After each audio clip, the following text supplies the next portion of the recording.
Če tele bankovce v namizni igri zakockamo, ni nič hudega.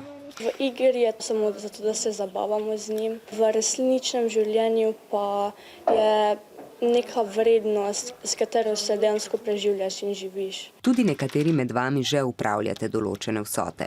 Dogovorili smo se, da žepnino ponavadi dobim enkrat mesečno. Žepnine ne dobivam dogovorjeno, lahko pa si jo prislužim. Imam tabelo hišnih opravil. Dobivam zgolj denar od rojstnih dnev ali kakih prireditev, če imamo z družino. Kadar se na primer šolo odpravljamo na kakšne izlete, ponavadi babica da kaj denarja. Ja, babice pa dedki so malo bolj radodarni glede denarja. Da imam žepnino, mi predstavlja neko zaupanje od staršev, da znam z svojim denarjem prav ravnati. Hočem ga varčevati, če pa si res kaj želim, potem si privoščim.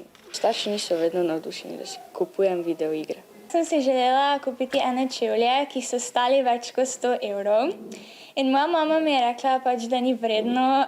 In potem sem si jih kupila in je ona imela prav in jih sploh nikoli nisem imela gor in zdaj so še vedno v moji omari. In grozno se počutim se, da sem 100 evrov dala v nič in prav sram me je.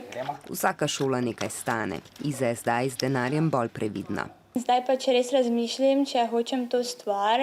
Denar ponavadi porabljam tako, da za svoje živalice imam psičko, veterinarska oskrba je kar draga, pa tudi rada grem s prijateljicami kdaj kupovati oblačila. Ga shranjujem tam, da lahko, če bom kdaj potreboval večjo vsoto denarja, da ga lahko v bistvu iz banke vzamem. Sem želela telefon in sva se potem z mamo dogovorili, da nek del plača ona, ostalo pa moram sama. Učenci se tudi zavedajo, da vsi otroci nimajo priložnosti razpolagati s svojim denarjem. Zelo sem hvaležen, da imam to možnost, kaj nekateri otroci nimajo.